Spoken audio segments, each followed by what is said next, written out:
Welcome to Cosmic Comics, Games and Collectibles, your zen of geekism.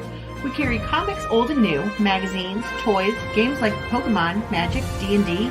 Want Godzilla, Ultraman, Star Trek, Ninja Turtles, Funko Pops? You'll find it all here. Shop our Cosmic Sound Room and pick up a record or two. Enjoy our Comic Coffee Lounge with a cup of Sasquatch coffee or a delicious menu item while geeking out over a super cool movie on our big screen. Come by and say hello to Maui. Cosmic Comic, Games and Collectibles. Superman loves us, and so will you.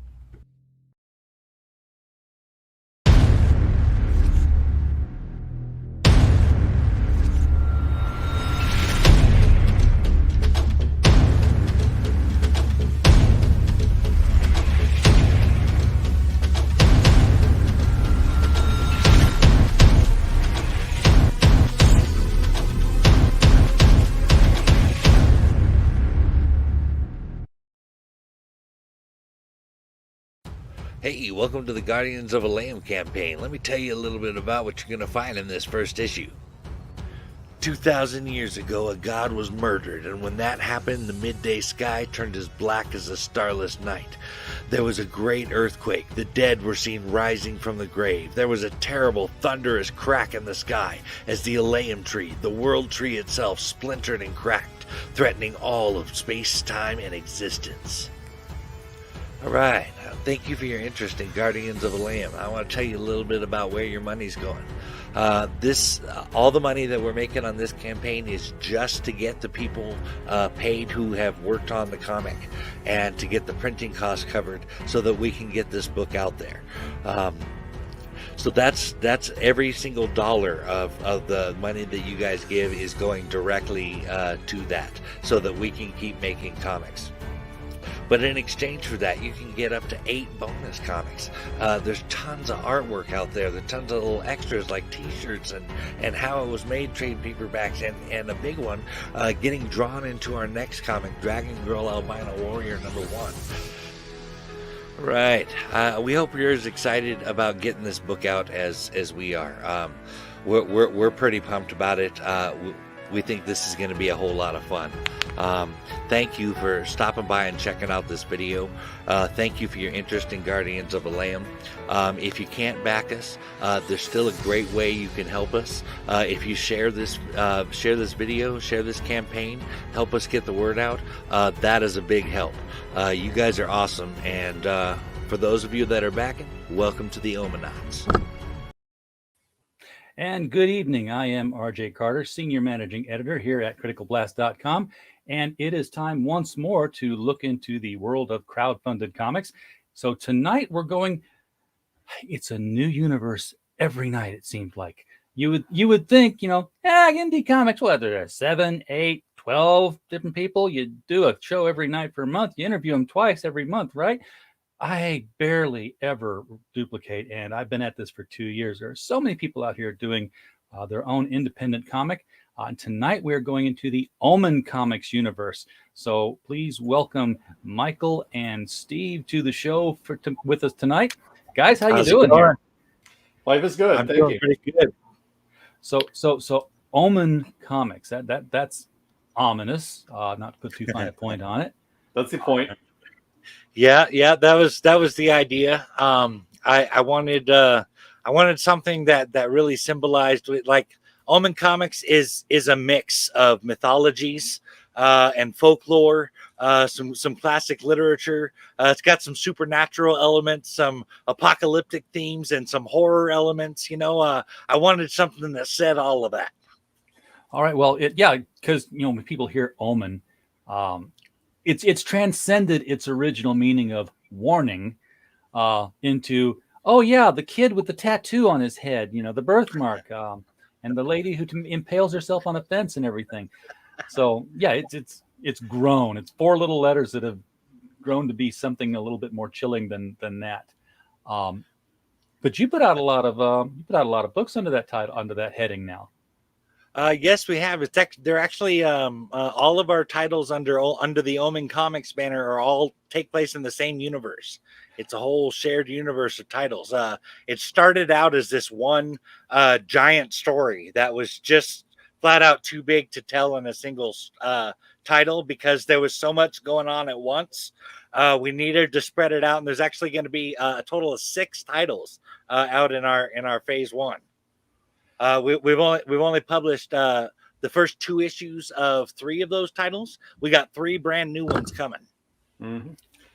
Okay, we got a lot of things going. We got Michael White Druid and Michael Nero, which is the other one that I do. Guardians of the Lamb, which is what we're going to be talking about. I know that Mike does Omen and Galsmen, and yeah, we've got some other things coming. So the premise is that 2,000 years ago, a god was destroyed. I'm no mathematician, but would I be amiss if I were to say, instead of about 2,000 years ago, nearly 2,021 years ago? Yes. That is a valid question. Yes. You nailed that one on the head there. Yeah. But I should specify, when we're talking about Omen Comics, the Omen verse, as I call it, like I said, it's a blend of mythologies, of religious beliefs. It encompasses all this kind of stuff, and so the gods that you're gonna see in this series, and even when we're talking about the death of Jesus, it's not necessarily the same one that you're familiar with, because things had to be changed in order to get the universe to fit together. I mean, a lot of all mythologies start with the base idea that they're the only gods in the universe, and they're the ones that created it. And so to blend them all together, I had to change some things. Well, that said, I would say that I tried as much as possible to be respectful to Jesus within the context of the Omen verse. There's no deconstruction. There's no takes on, this is really a bad guy the entire time. No, I really did try to get as close to, I would say, reasonably within close to scripture as I was able to do. It takes a certain amount of chutzpah to even include a story that's not, we're telling the passion story, but hey, we're telling this science fiction story, and this kind of happens, and it plays a part in it. And I know I've wanted to for forever, and it's one of those shorts that's sitting on the back, based off of if such a thing exists, a throwaway Bible verse, because the entire last half of Matthew is and Mary came back and said the stone was rolled away, and and then he was seen here and here and here, and there's this one verse, and others came out of their grave, but not about them. This is his story. I'm like, wait, what?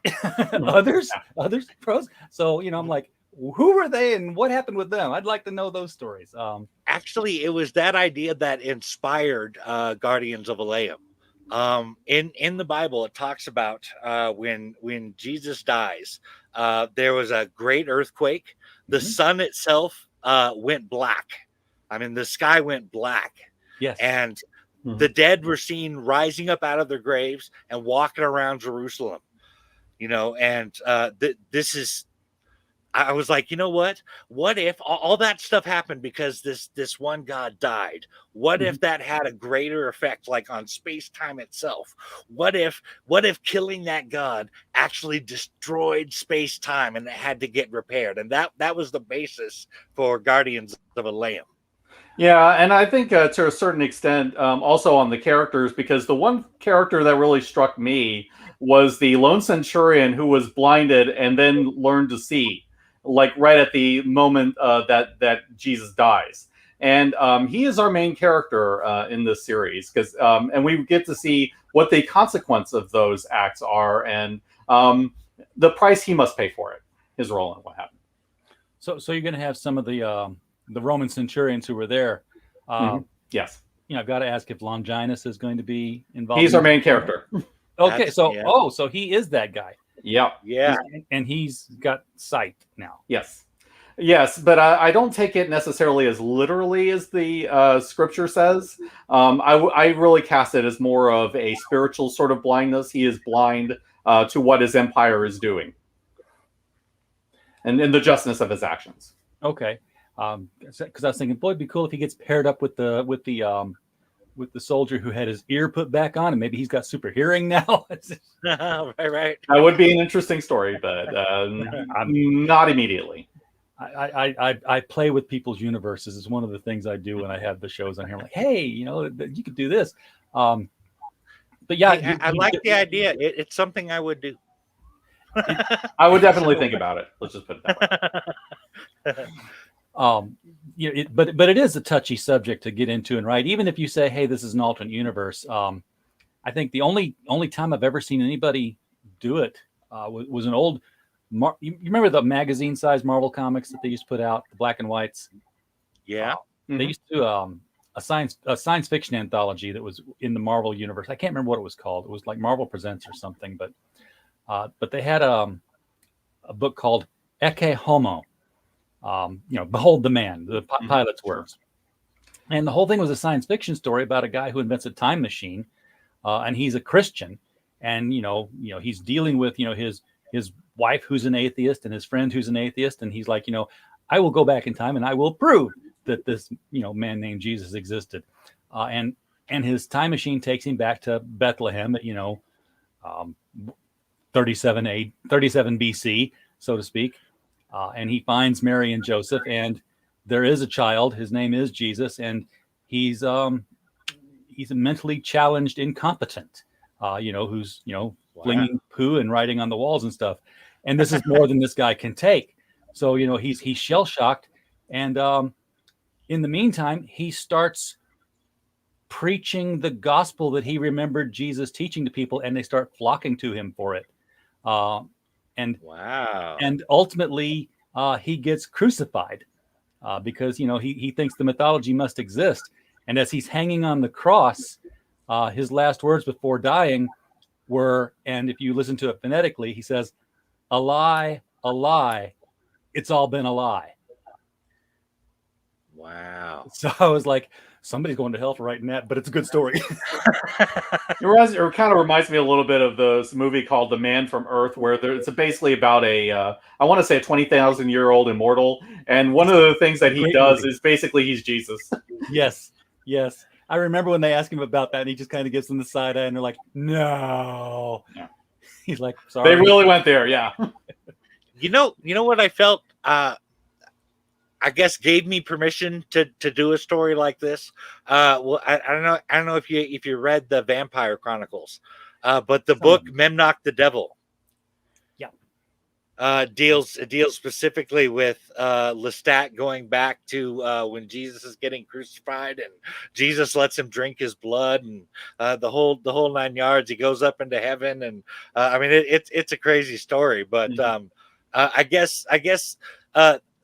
I felt like Anne Rice kind of paved the way for me to do a fictional story involving Jesus there. That was a crazy time in fiction. Oh yeah, and she took a lot of real risks, so we don't have to as much. Yeah, yeah. Thankfully you followed her on those books and not on the Sleeping Beauty trilogy that she. Yes, I know what you're talking about. Yeah, we don't get quite that graphic. No. Totally different story. Yeah. All right, so the Guardians of Layum, what are they guarding? How do they fix this death of a god, especially if they exist at the time of it? I mean, one of them is the Roman centurion with the spear of destiny, or at least spear. Yes, he will get the spear at one point. Actually, the spear itself serves as kind of like a divining rod through time and space. So it leads them to the periods where the time stream has cracked, and they have to go in and make sure that events go the way they were meant to. Okay. There's actually when he says the time stream is cracked. Are you familiar with in Norse mythology? There's Yggdrasil, the tree, the world tree, right? Mm-hmm. Yeah. So the Layum tree, the thing that there is actually the thing they're guarding, and that is in our universe, that is our world tree, the Layum tree, and that when he says it's cracked, he means that world tree itself is actually splintered. Yeah. Okay, so it's sort of like it's sort of like a crucifixion engined quantum leap, kind of, without the body swapping. Okay. Oh yeah. Without that, but yeah. I would say in that respect, it's more like something like Exiles or or Sliders or something like that. They just kind of jump to certain places and they do things. Yeah. Well, and it was good until they jumped to the Sci-Fi Channel, and then yes. I actually kind of compare it more to the remember in the 80s there was that show had the guy and the kid called the Voyagers, and they went to the different places in time, and they had to fix something that was going on to set things right again. And he was sort of a goof, and the kid knew what he was doing. right. Yeah. It's the idea is kind of like that they're going to be going to these different places, but things are a little bit different in the Omenverse. Like I said, we blended mythologies together. So when we're talking about going through time, we're talking about going through mythological history. Like, tell them a little bit about where the Guardians are going to be going there, Steve. Well, the first place that they're going to be landing will be in the middle of the Trojan War. I'm not going to get too much into exactly what they're doing there, but one of the reasons I kind of wanted to drop there immediately is, firstly, there's just so many great characters, and situations to play with, but more than that, it's really because that moment itself leads to the very existence of Rome, because it leads to the Aeneid. The Iliad leads straight into the Aeneid.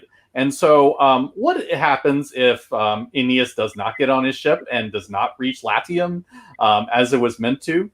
Well, the Guardians are going to have to ask that. And since not everybody particularly likes Rome that much, there will be debates about whether or not this is a good thing or not. So that's just to start with. So who's your historian in the group? Because, if they go into the future, they don't know what to fix. Yeah. Because that's nothing that they've lived through. I would say it's mainly, they do get a guide in issue 2. I will say that. I don't want to mention too much about him, but he is definitely somebody who knows the ropes, shall we say, about where things are and how things are. Eventually, that's going to lead to a major character from another Omen first book showing up, who knows even more than that, and he's going to be the mentor figure for the team moving forward after that. Very cool. Chris Fisk in the chat. Welcome, Chris. Thanks for popping in here. Appreciate you, man. Had him on just the other night. I'm curious to see what they've really got to fix. Mm-hmm. Because I get the feeling that your MacGuffin is too obvious. Interesting. Because with Christian mythology, Christ had to die. Mm-hmm. So you can't fix that he died. Mm-hmm. But it seems like, he died, and under the cover of that, something else happened. It's like, he died and this happened. It must be because he died. So let's make sure he doesn't die. No, we're not. That's not where we're going with it. From a biblical perspective, like, for instance, Judas was chosen as one of the 12, right? Yeah. Yet he was destined to betray Christ. And it even said, while it was written that he should do this, woe to him that does this, right? So, I mean, even though it was destined for it to happen, the people who are responsible are still getting punished for it. I will say it's an interesting theory that you bring up. That's not really where we're going with it, but it is an interesting theory. I think around these things, especially when, it's a have you ever watched, and God help you if you have, the Legends of Tomorrow on the CW? A little bit. So there was an episode in one of the earlier seasons. Rip Hunter was still part of the team, sure, but he had come back after Sarah Lane's taken over, and apparently they needed something. It was like the Horcruxes gathering. They had to collect these things, and one of them was last seen at the crucifixion. And Sarah's like, "No problem, set the course for 0 AD." And Rip Hunter jumps in and says, "Stop! No, that's one of the places in time we don't go." And, right. And it was interesting that they would say, "Wow, so that's really important to the timeline." You're admitting this that it's an important event in a agnostic superhero kind of setting. There was a little bit of a Doctor Who. Really play too much with fixed points, but there are. I would say there are probably some. As I recall, Steve, you described it as similar to Doctor Who. Yes, to a certain extent, yeah. But keep in mind that the Doctor Who sort of system is there are certain points in time that are fixed and that have to happen the way that they happen. And then there are certain points which are more mutable and you can change anything and it's not going to disrupt the time stream in a massive sense. So, yeah, we do kind of do a little bit of that. So you can you have the ability to change the time stream in your universe. I'm kind of thinking also, there's so many time travel movies, and because of that, there's so many time travel theories. I think there's more quantum physics based on what physicists saw in a movie sometimes than what they've actually studied, because it just made them think. But Doc Brown, he's like, oh, don't tell me what's going on in the future boy. We can't know. I'm not allowed to know. And you get to the end of that last movie, and he's like opening this, like, oh, you said you couldn't know. He's like, it all shakes out. Yeah, and there are things in the second movie that don't make complete sense in that respect either. But yeah, it is what it is. Oh yeah, you really want to hurt your brain? Try to figure out how many DeLoreans there are in 1955 at the same time. You got none of which encountered each other. None of which, no.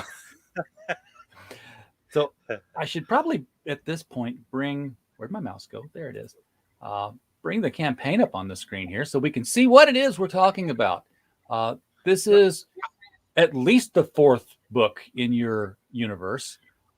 It is actually the seventh book in our universe. Okay. Oh, seventh book. Is it the fourth title? Fourth title, yes. Fourth title, okay. Seventh book. I forgot that you did have some that were second issues already. So right. Yeah. Yeah. So Omen and White Druid. Yeah. Only 2 campaigns. So you've done the other ones through Kickstarter or just on your own money, or? Actually, I started this back in 2018, and I've pretty much been doing all of the 6 books we've released and the 2 Revelation Comics books we've released. That's 8 altogether out of pocket. It's just I have this huge story I want to get out. Steve's got some stories he wants to get out, and it's just a passion for making it. But this is not a feasible business plan. We cannot keep this up. I'm going into debt here. So running this campaign is about being able to keep making these comics without having to accrue more debt. Okay. It's an audacious fixed goal you have. Oh yes, that is a mistake on the part of Indiegogo. It is supposed to be $2,837. That's a much more reasonable goal, right? Yeah, I think asking $200,000 is a bit much of an ask, even for our loyal readers. Right? No, I sent them an email saying that I had made a mistake and I had not accounted for the printing costs that I needed to cover. So I asked them to adjust it, to raise it by $200. And instead of raising it by $200, they changed it to $200,000. So anyway, I've emailed them about this, and hopefully they'll be able to change it in the next 24 hours or so. But oh my gosh. In the meantime, let's hope you get it. That would be great. We would be very, very thankful. Everybody be looking at Guardians of Layum and going, "Cyber what?" But yeah. Oh, I wanted to. I got some stuff I want to show you that we're going to be offering in these perks. Oh, well, I'll give you the big screen. All right, check this out. This is the White Druid. All right, can't really see it very well on this camera. This is the White Druid trading card that you're going to get. That everybody gets who backs it.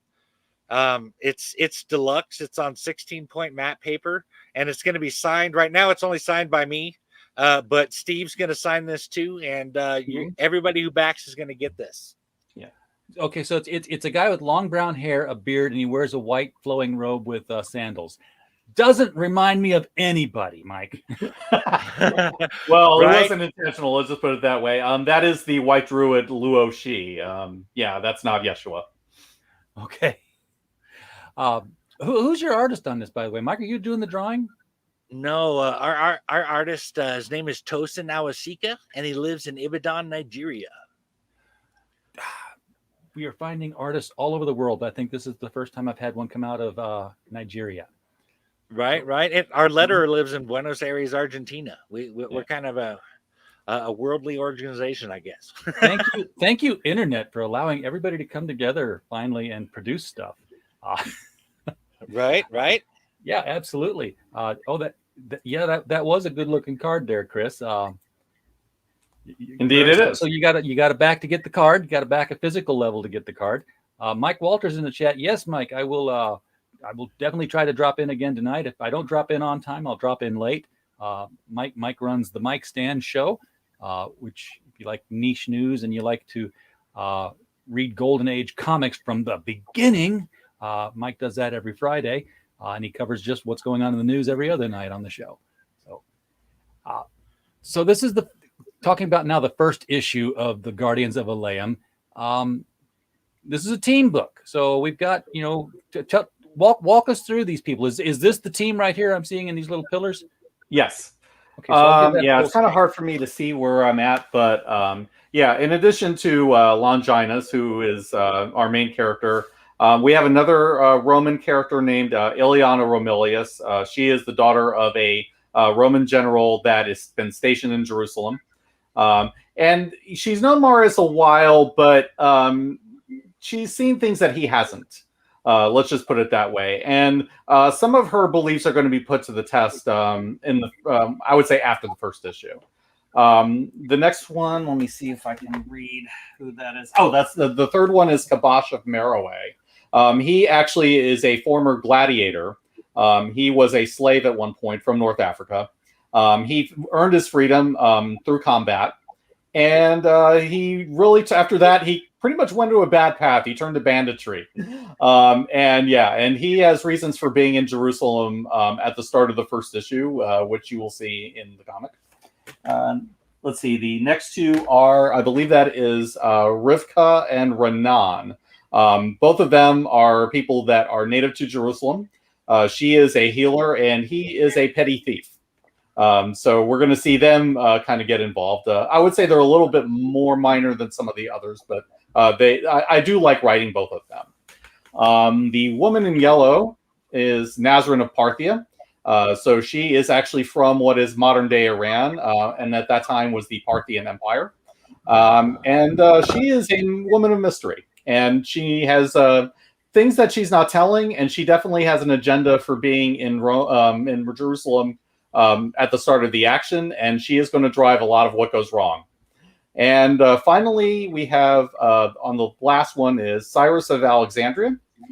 He is a Greek merchant and a former sailor. And his past is a bit more complicated. We will see more of that going forward in future issues. All right. We're gonna have some posters of those guys out. And he mentioned Nazarene. Check out this bad boy you're gonna get.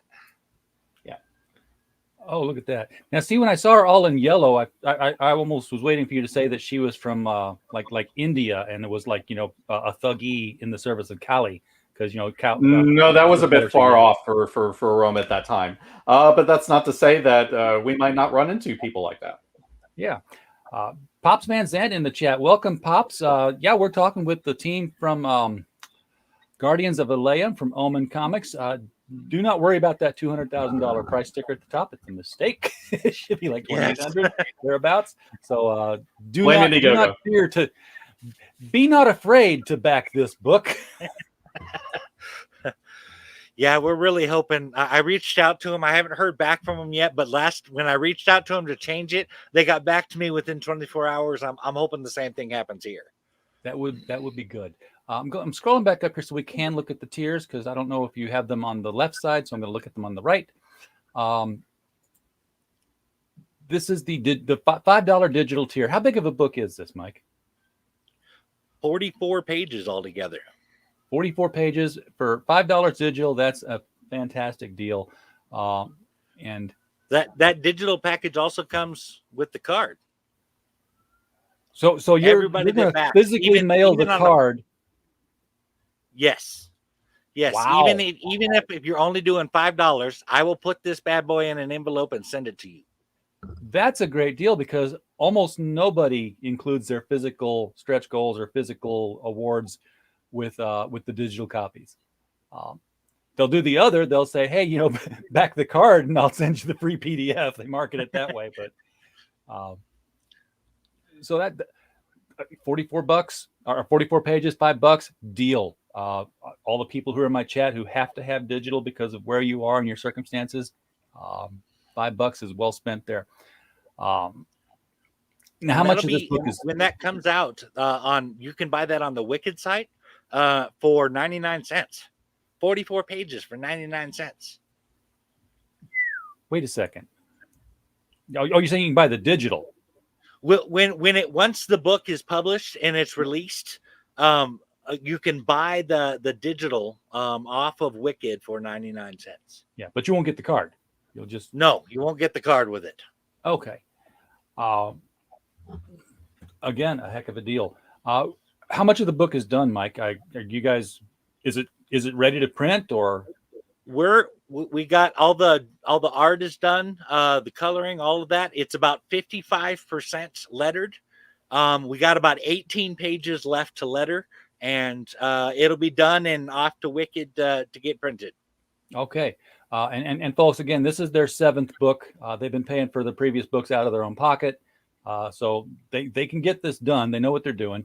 This is not as neophytic as it might appear from the number of campaigns you see at the top.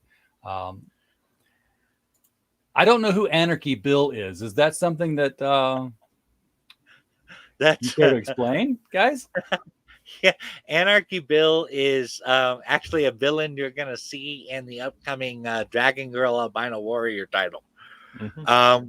He has been around for a while. I actually I made my first comic when I was 12 years old. And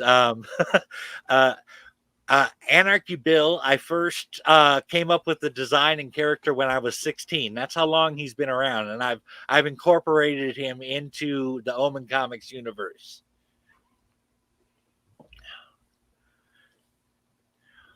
And that's the $10, 55 page book for $10. You get that first alternate cover and the trading card and the digital. Yeah. Oh yeah, I got another poster here of this is what the alternate cover is going to look like. Oh, I really love that one. That crown of thorns is really places what this book is going to be about here and what's driving it. Right? Yeah, that's an image you're going to see repeated periodically. Very, very cool. So that poster is going to that's going to be on a bigger tier as we scroll down, right? Yes. After when you get down a few tiers, you're going to see that I start offering the poster art for it, and that's when you're going to get the original cover, which is this one here. Yeah, I'm seeing the original cover. I'm seeing the #1 print now. So there's the original cover. Yeah. Right. You get that one. You're going to get that poster along with that variant cover art that I showed you. Those posters are gonna go out. They're 12 by 18. In case you're wondering how big those are. That's an odd size. I mean, I've seen 11 by 17. You kind of went an inch out each side now.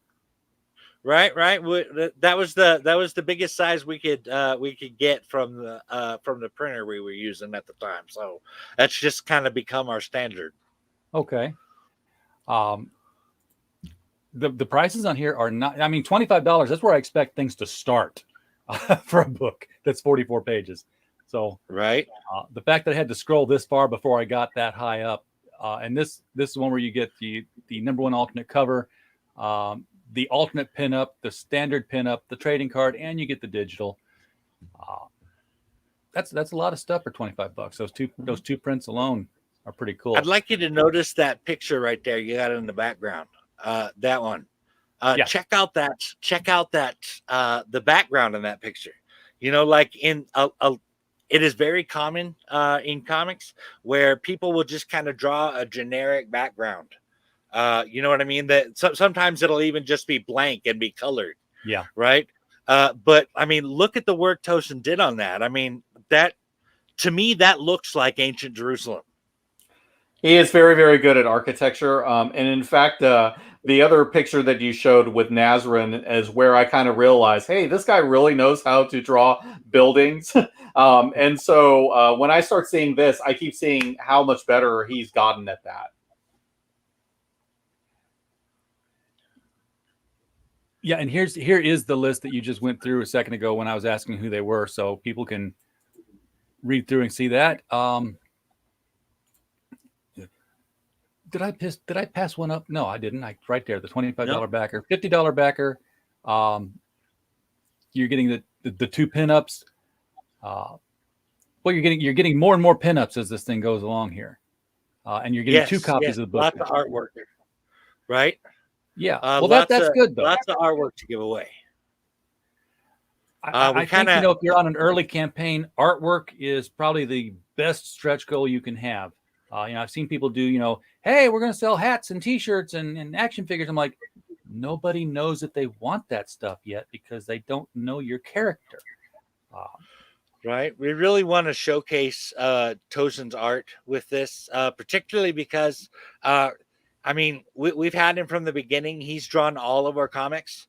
And, I guess we're just really proud of the work he does. He really kind of came to define the very feel of the Omenverse aesthetically. And we just really want to show that off. We keep throwing challenge at Tozin, and he keeps rising up to it every single time. Doesn't matter what book you ask him to do, he's going to do a really good job of it. And I think he's definitely outdid himself with this issue. Yeah. Now, they're going to be drawn through time. They're going to have, these temporal adventures. Do they have any, other than Longinus's site, which we're kind of leaving a little vague there, do each of them have their own specific talent? Yes. Sort of like a superpower, or is just a skill set? Yes. And I will say that in terms of skills, you're going to see that initially. They may have other abilities that will develop over time. I will say that, Mari's skills is mainly, obviously, he's a good tactician, he's a good soldier. He doesn't know a whole lot in terms of diplomacy. That's what he needs somebody like an Ileana for. Nazarene, I would say, is definitely more mystically inclined. Kibasha is just, just a really, really good fighter for the most part. But he's more of a tank as opposed to, somebody who is just, better at doing, being a damage dealer. Ranan is a thief. Rifka is somebody who's, better at doing healing sort of things and sort of being in the background. She's good with the staff. Cyrus, I would say, is very good at wheeling and dealing. That's his thing. Okay. Now, you told me earlier that all of your books occur in the same universe. The Omenverse is, all in one. Yes. You do have superhero books. Yes, we do. Mm-hmm. Like I said before, superheroes are just they're an element of the universe as opposed to being the focus. Right. In fact, a lot of our characters, a majority of them are broken in some fashion. In fact, redemption is an ongoing theme in the universe. But these characters, they tend to play the typical superhero role in a comic. You know what I mean? They're on an adventure. They're there to save the universe. That kind of thing. They got and they're powers. Costumed and stuff. Right. Mm-hmm. Right. So, I guess my next question is, was the first issue, your first Omenverse book, based on this concept that the timeline, the world tree was fractured? Or is that just now coming to bear and explaining why things are so weird in all the other books? No, the very first book was the titular book, Omen itself. The idea with that was very that was kind of like to set the stage as to show the universe as it was in the current time, to show kind of where the different players were going to be at. But with Guardians, we have this whole mythological history of the Omenverse where we've blended all these stories and folklore and everything together, and we wanted a book that could explore that specifically, and that's where we came in with Guardians of Layum. Okay, so is there anything in the other books? And I don't have the titles in front. You know what? I'm going to have to. Omen, Galisman, White Druid, Michael Nero. Yeah, all of these books that I've got floating out of the red planet here, spiraling upward because I thought it'd be the Blood Moon. Didn't realize it would make them totally unreadable. Yeah. Is there anything in those stories that reflects the fact that time is broken? Do they know time is broken or that the world is broken? I don't directly address it in White Druid, although there is a certain character in White Druid that knows everything that's going on. Plus, things are a little bit different in the Omenverse. For instance, there is no Northern Ireland. Ireland was never taken over. Sure, in Begora, no one's going to like that. Right. Just little stuff like that where I wanted to take these big events that happened in history and say, okay, the opposite happened. I like that. The whole, flip a coin and it went the other direction kind of thing, which was what Marvel's What If was always supposed to be, but it somehow became something different on television. Yeah, then it instead ended up with Ultron cutting Thanos in half with a laser gem. No, thank you. Yeah. Everybody can stop Thanos in the What If universe. He can just be talked out of it if you just sit down and have a beer with him.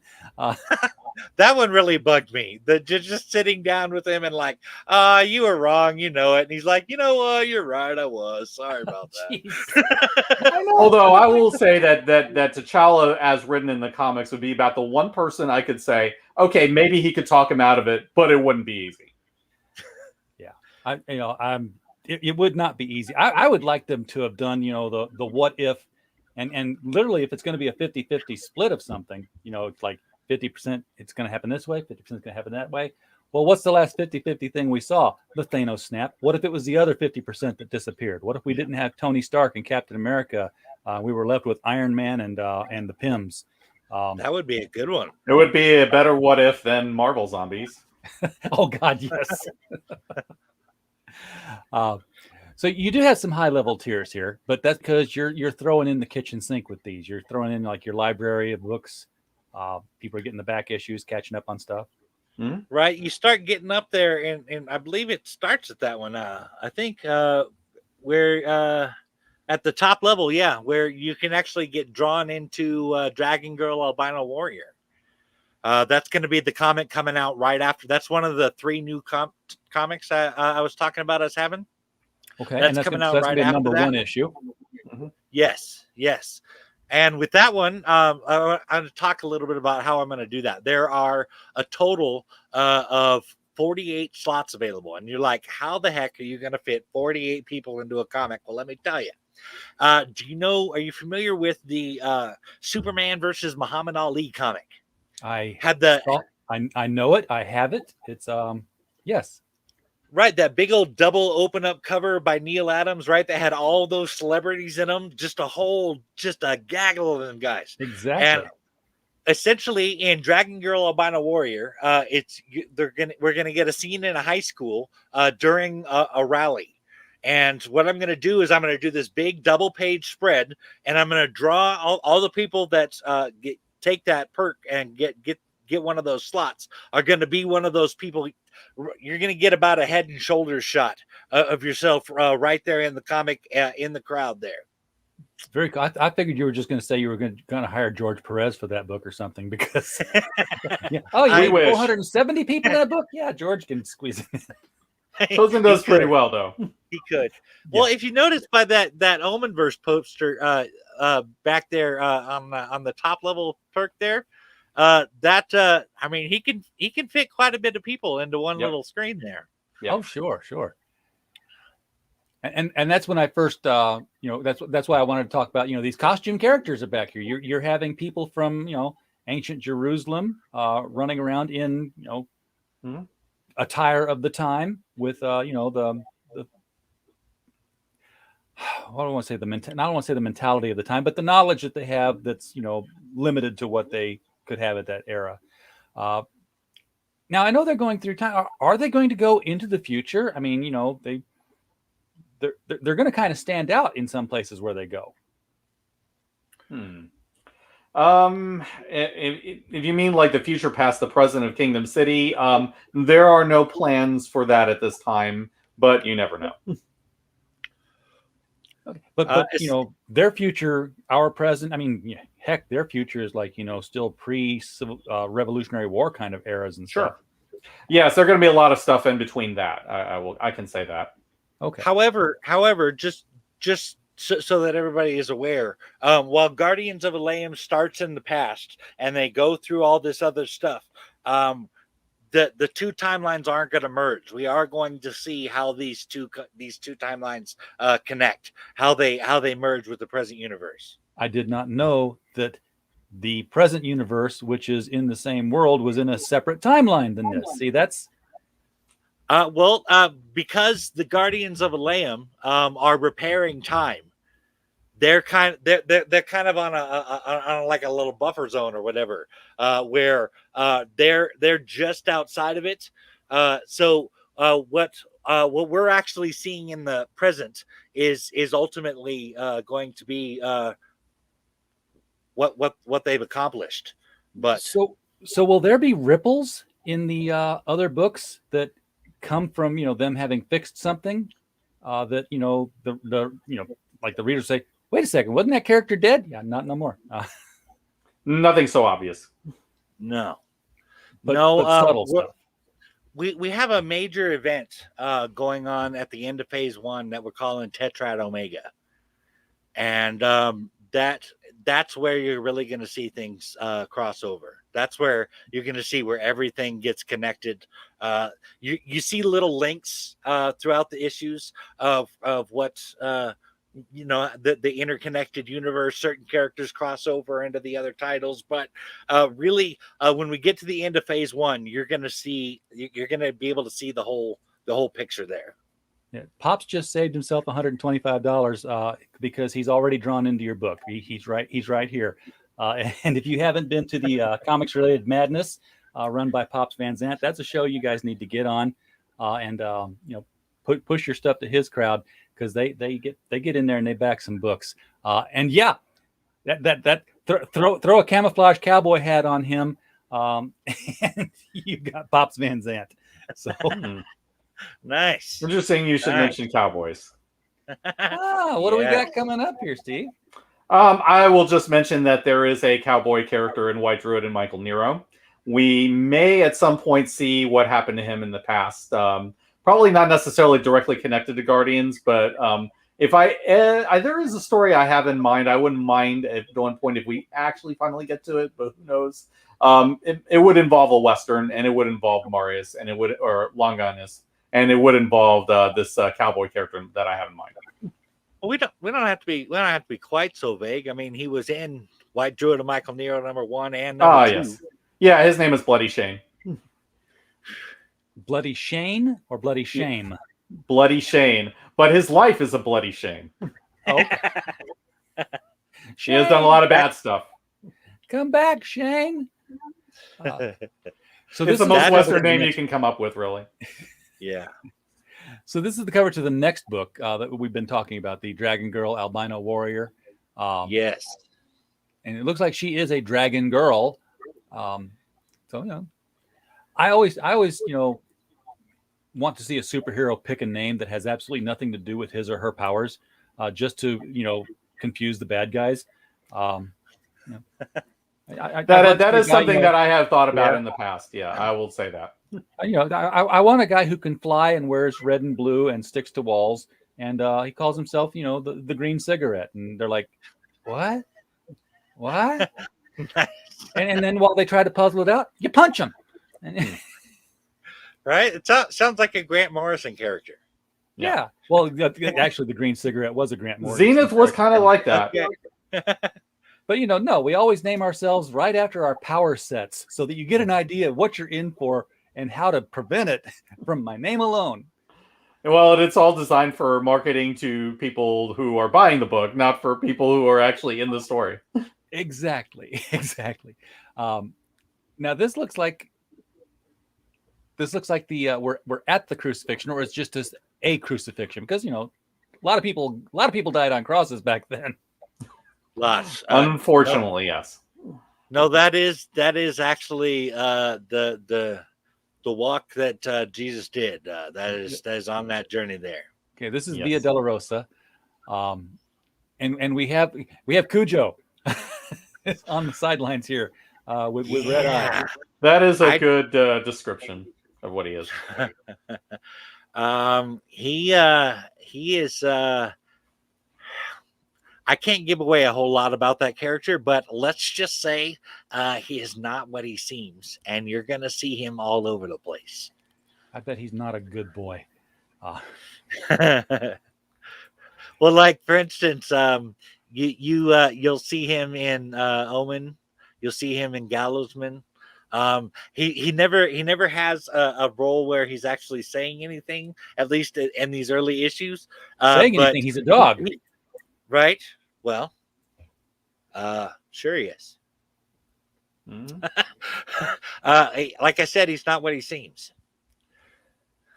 I just want he. The idea is you're going to see him at key events all throughout Omen Comics history. Mm-hmm. It's almost like a Where's Waldo. We're going to start looking for the dog. We kind of do that with our characters. We like to put people in the background, and you're going to be like, "Oh wait, didn't we see him?" And we're going to be like, "Yes, you did."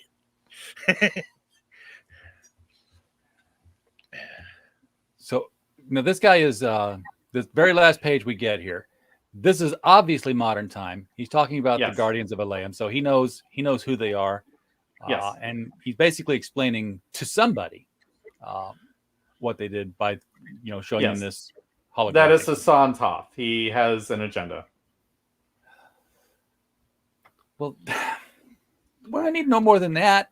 But well, let's just say that certain events happen in the beginning of the issue. He is interested in them, and that makes him interested in the Guardians.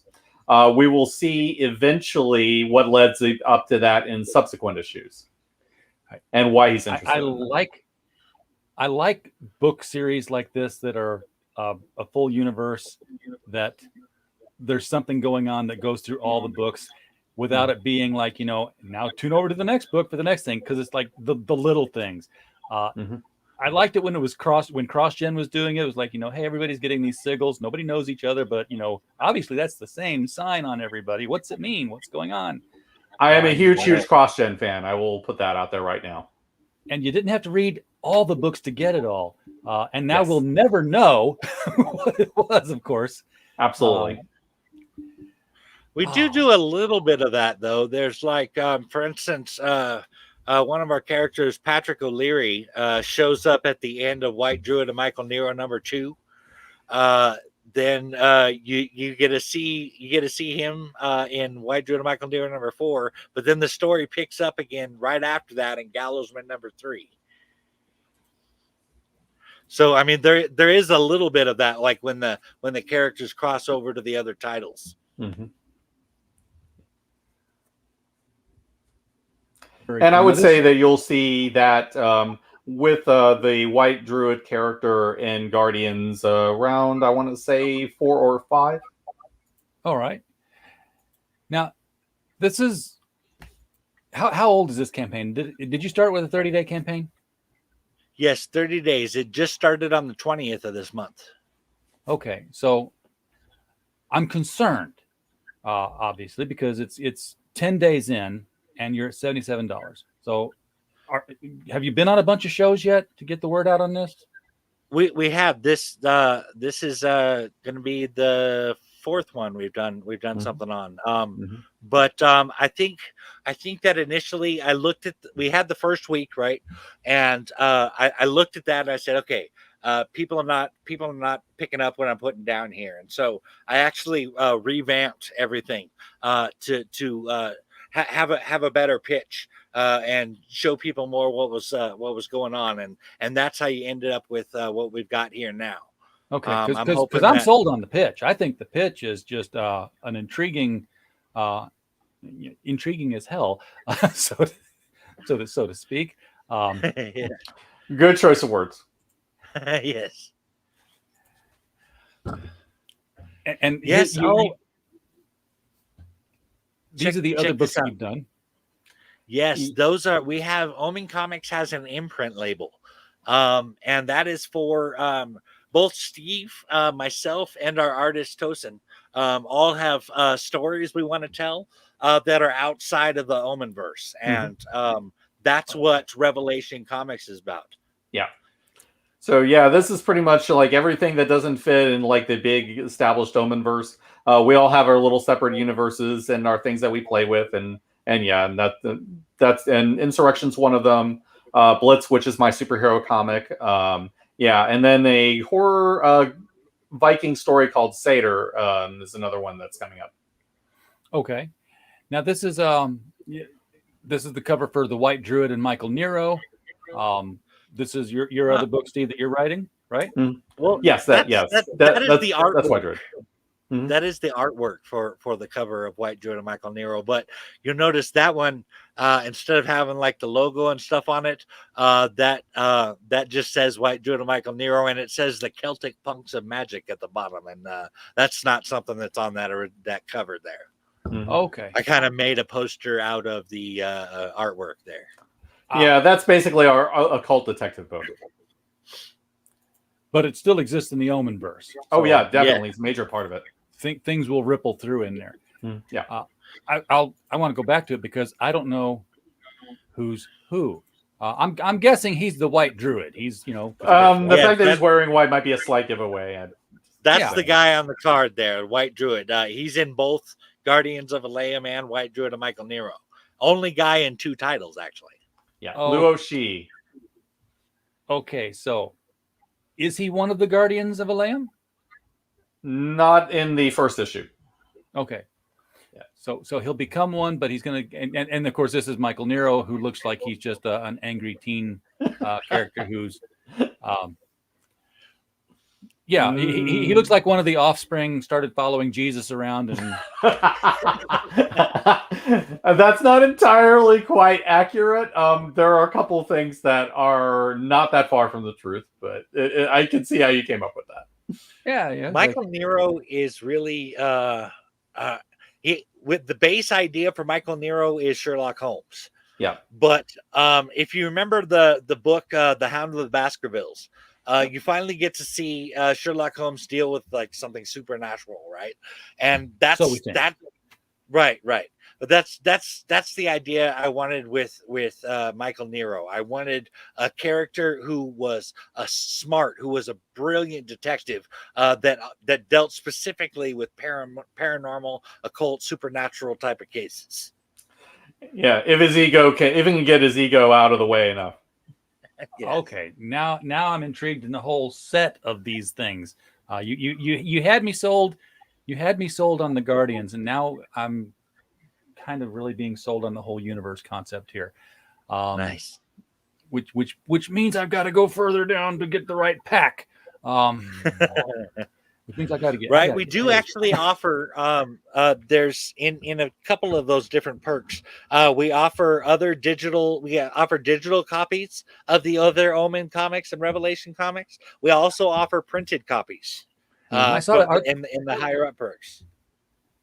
Do you have them available as add-ons on this campaign? I mean, if somebody goes through and they're like, I want to try that one and that one. Not as individuals. We do have them. You can buy them as a bonus pack add-on. So you can, but not. We don't have them so you can do it individually. No. All right. But I mean, there are the digital packs and the printed packs. I mean, they are there. Just you kind of got to buy the group. Okay. So how were you distributing before you started doing a Kickstarter? I mean, how were you actually selling these things when you were paying for them out of your own pocket? Well, a lot of legwork. We have them on Global Comics, on Amazon Kindle, on Comixology. Yeah, that's the digital, but Right. Printed copies. We haven't been selling a whole lot of. In fact, I still got, I think, a good 100 of all 6 of our all 8 of our comics, including the Revelation one. 100 of each one. So I mean, they've been sitting for a little bit, but we recently got signed with Wicked Publishing. And they're really going to be helping us out with the distribution, with getting those printed copies sold. Good deal. Yeah, because the last 2 years have been the worst time in the world to be an independent publisher, because you rely so much on the convention scene. And if you can't get into stores, which Diamond, first of all, Diamond would never let new independent people get in anyway if they don't have a certain number, and secondly, they weren't selling anything either. So but yeah, the loss of the convention really had to hit hard when it came to movies. Yeah, we ran up against that pretty hard. I can say that. That's actually just been one of many walls I've run into on this journey, trying to do this on my own. Yeah, I mean, people are going to conventions now, so hopefully that's something that you're going to get to do real soon. Here, have you got any conventions lined up in the near future that you guys are going to take these books to? I personally don't, but Wicked is planning on taking them out to the conventions that they are going to. So that's going to be a big plus. I actually scheduled a trip to 3 different conventions and ended up losing my ride. So there was no way for me to get there, or like just the logistics kind of fell apart. So that was one thing I was really happy to get when Wicked picked up, that they were going to be taking our books to the conventions and stuff too. Yeah. And I've been in the middle of a huge move, so conventions have not been a priority, unfortunately. I would like to get into them. Totally relate to that. Yeah. I think there's something apropos about this story being picked up by Wicked Publishing. Yes, it rings true. Yes, it has the ring of truth to it. All right, nice Gandalf quote, by the way. I like that. Guys, I think I've asked everything I can. Of course, if there's something I should have asked that I haven't, something that the people need to know about, please do chime in now. I think that about covers it. This campaign's going to be over on the 19th of next month, and like you said, that's $200,000 funding goal is. We need to hit that, folks. The actual goal is $2,837, $2,837, and that goes completely to funding the book. We're not trying to make money off of this campaign. This is about getting the people paid who worked on the book. Yeah, absolutely. And if you make a couple of bucks, it wouldn't be amiss. We do this because we love it, but we don't do it for charity. Amen to that.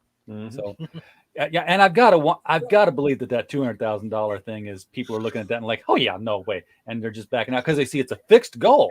So right. If it was like a flexible goal, they're like, that's pretty high, but he's stuck with it. So, yeah, we're really hoping that gets fixed very soon. That was, looking at that this morning when I saw that, my heart just sank. I was like, oh my God, people are so gonna look at that and just be like, no. I did the Picard face bomb. Yes. This guy wants how much? Yeah. But well, that'll get fixed, and when it does, obviously, pump it every hour to every social media so that people can see that we need to make, we need $2,500 more, folks, to make our goal. And right. That's I plan on putting that out hardcore once we get that fixed. We just got the thing all revamped, and I feel like we got a good presentation going here, and this was really not a rock I wanted thrown into my pond, but I think it'll work out. Yeah, it will. They'll take care of you. All right, Mike, Steve, I do appreciate you guys coming out tonight and showing us the Omen Comics universe. It's unlike anything I've seen in any other universe so far, so that's a big plus. I like seeing unique things, unique story ideas. There are other Grok Comics, for instance, comes to mind because their whole universe is also built up on a theology stone, but theirs is more like, hey, it's the end times, not the sort of beginning of it all. And the Tribulation Task Force, that's the type of book I was trying to think of. There you go, yeah. And it's not nearly as Spire Comics as you would think from the name of the book. Right. But folks in the chat, we really appreciate you having us, man. Thanks for talking with us and stuff, and letting us come on and talk about this book. Glad to do it. And yeah, I bought myself a paper calendar because I don't trust electronics for this kind of stuff, and I'm still dropping the balls. Like, you guys hit me up, said, "Hey, are we still on for this night?" I'm like, "What? Where? What?" And then you had to show me the email. Like, "Oh yeah, why didn't I write that in the book?" That's twice. That's happened this week to me now. So it's cool. You got us on here, and we're happy about it. How's that? Yes, absolutely. All's well that ends well. Everybody in the chat, appreciate you being here tonight. We don't have a show without you. Please click the link at the top of the chat. If the chat's not replaying because you came in late, click the link below the video. Both of them will take you to the Indiegogo. Check it out. I think you're going to like what you see here. The price point is very, very welcoming. So give it a shot. Get into it, see if you like it. And as always, while you were here, we just hope you had a blast.